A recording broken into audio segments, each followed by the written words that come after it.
103,4 BFM, Radio Musik Asli Indonesia.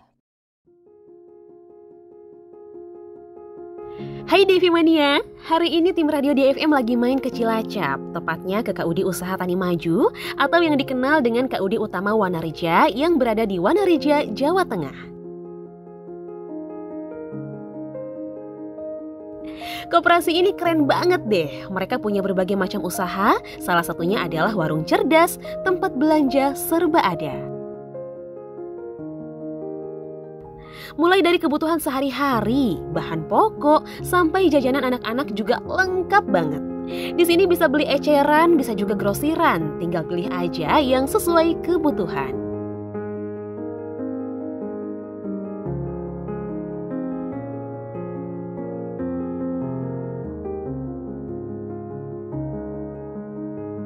Di sini juga ada lapangan futsal yang jadi tempat nongkrong favorit warga sekitar. Setiap sore banyak anak muda yang main bareng sambil mengisi waktu luang dengan kegiatan yang positif. Katanya sih kalau weekend rame banget, penuh tawa, semangat, dan sorak penonton yang seru abis. Tempat ini gak cuma untuk olahraga, tapi juga jadi ajang silaturahmi dan kebersamaan warga sekitar. Nah, sekarang yuk kita lanjut. Kita bakal denger langsung cerita singkat tentang sejarah berdirinya KUD Utama Wanareja Cilacap dari Bapak Rasko.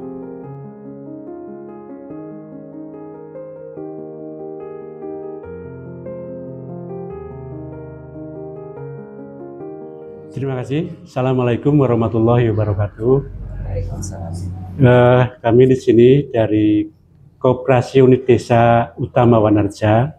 Ini berdiri memang sudah cukup lama, berdiri sejak tanggal 17 Mei 1973 atau mungkin yang secara sahnya berdasarkan badan hukum itu 11 Juli 1973. Kegiatan utama dari KUD Utama Wanareja pada awalnya memang merupakan utama itu adalah usaha tani maju. Jadi bergerak dalam bidang pertanian untuk memperkembangkan kegiatan usaha tani maju. Namun ke sini perkembangannya memang ya karena sudah mengalami berbagai kegiatan memiliki bagian masa, bahkan sudah mengalami reformasi di mana pada tahun 98 juga melakukan reformasi hingga KUD Utama itu melaksanakan registrasi yang tadinya anggotanya cukup banyak. Setelah registrasi alhamdulillah sudah cukup mengecil dan alhamdulillah sampai sekarang juga sudah masih berjalan. Dan dalam perkembangannya memang usaha-usaha dalam kegiatan KUD Utama Wanareja itu sekarang ada beberapa kegiatan, biasanya adalah ada usaha simpan pinjam, ada program skim tabur puja, dan ada usaha toko, warung cerdas, dan ada kegiatan lapangan persewaan futsal dan juga persewaan kios-kios yang ada di sekitar komplek kantor utama di KUD Utama Wanareja. Dan warung cerdas ini juga kebetulan bekerjasama dengan Yayasan Mandiri Jakarta. Mungkin lebih lengkapnya dapat kami jelaskan kepada saudara manajer Anto. Mungkin Mas Anto ini menjelaskan tentang bagaimana perkembangan usaha terutama di warung cerdas, lapangan futsal, dan persewaan dari kios-kios. Bagaimana perkembangannya, monggo untuk dilanjutkan. Terima kasih Pak Ketua. Pada dasarnya unit usaha di KUD Utama Wanareja itu terbagi menjadi 3 unit. Yang pertama unit simpan pinjam di bawah kepala unit Ibu Dian Ika Prianingsih. Kemudian unit tabur puja di bawah kepala unit saya sendiri Sudaryanto, dan unit warung cerdas yang membawahi juga lapang futsal. Untuk unit simpan pinjam atau USP, itu karyawannya terdiri dari 5 orang, termasuk yang membawahi bagian pelayanan unit jasa. Untuk unit simpan pinjam sendiri, sekarang omset per bulannya kurang lebih di outstanding sekitar 1,5 M. Kemudian dananya berasal dari simpanan anggota, kemudian kembali digulirkan, dipinjamkan kembali ke anggota. Nah, perbedaan mendasar antara unit simpan pinjam dengan unit tabur puja itu terletak pada nasabah atau anggota yang dilayani. Dimana dalam hal ini kalau untuk unit simpan pinjam itu lebih ke sifatnya ke umum anggota. Sedangkan ke unit tabur puja, pelaksanaan simpan pinjamnya itu hanya untuk anggota-anggota Posdaya. Kemudian yang kedua, unit tabur puja itu kan kerjasama dengan Yayasan Dana Sejahtera Mandiri Jakarta dimulai sejak tahun 2014 dan alhamdulillah masih berjalan hingga sekarang.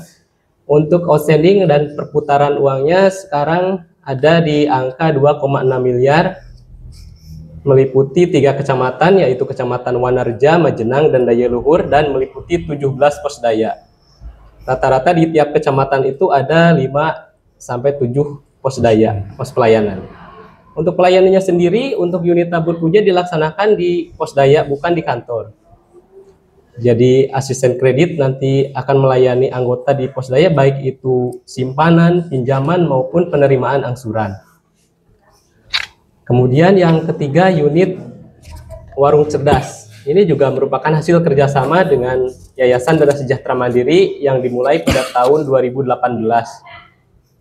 Nah, kebetulan pada saat itu kami ditawari program oleh Pak Subiakto Cakrawardaya almarhum, dan alhamdulillah bisa berjalan dengan baik dan sekarang menjadi tulang punggung yang menopang usaha dari KUD Utama Wanarja itu sendiri. Untuk unit warung cerdas juga membawahi unit futsal. Untuk karyawannya yang di warung cerdas ada 11 orang, sedangkan untuk di futsal ada 2 orang. Dengan omset usaha untuk warung cerdas sendiri sekarang berada pada kisaran 1,8 hingga 2 miliar per bulan. Kemudian untuk futsal sendiri omset usahanya antara 7 sampai 8 juta per bulan. Selain itu warung cerdas juga ada persewaan kios-kios atau toko yang disewakan kepada anggota maupun non-anggota. Untuk kios ada 7, yang di komplek warung cerdas ada 5, kemudian di luar itu ada di Desa Bantar 1, kemudian di Desa Madusari juga ada 1. Untuk rata-rata sewa kiosnya itu 5 juta per tahun. Per unit per kios. Mungkin itu yang bisa saya jelaskan, kurang lebihnya mohon maaf. Terima kasih Mas Santo atas penjelasannya, dan mungkin begitu keadaannya di KUD Utama Wanarja. Wah, keren banget ya DV Mania. KUD Utama Wanarja ini nggak cuma bantu masyarakat sekitar buat ngembangin usahanya, tapi mereka sendiri juga bisa berkembang dengan baik dan sukses. Nah, terus apa sih harapan mereka untuk Yayasan Dana Mandiri ke depannya? Yuk kita simak bareng-bareng. Kemudian harapan kami ke depan kepada Yayasan Dana Mandiri untuk tetap bisa mensupport di kegiatan KUD Utama Wanarja. Mudah-mudahan ke depannya bisa lebih berkembang lagi, dan tidak lain itu karena berkat dari adanya support dari Yayasan Dana Mandiri bisa maju KUD Utama Wanarja. Demikian Ibu, terima kasih. Assalamualaikum warahmatullahi wabarakatuh. Luar biasa banget cerita hari ini ya DV Mania. Dari KUD Utama Wanarja kita bisa belajar bahwa semangat kerjasama dan juga inovasi bisa bikin koperasi terus maju dan bermanfaat untuk banyak orang. Jangan lupa untuk like, komen, dan juga subscribe channel YouTube-nya DFM biar kamu gak ketinggalan cerita inspiratif lainnya dari berbagai daerah di Indonesia. Sampai jumpa lagi di video berikutnya. Salam koperasi, salam semangat dari Radio DFM, Inspirasi Dana Mandiri.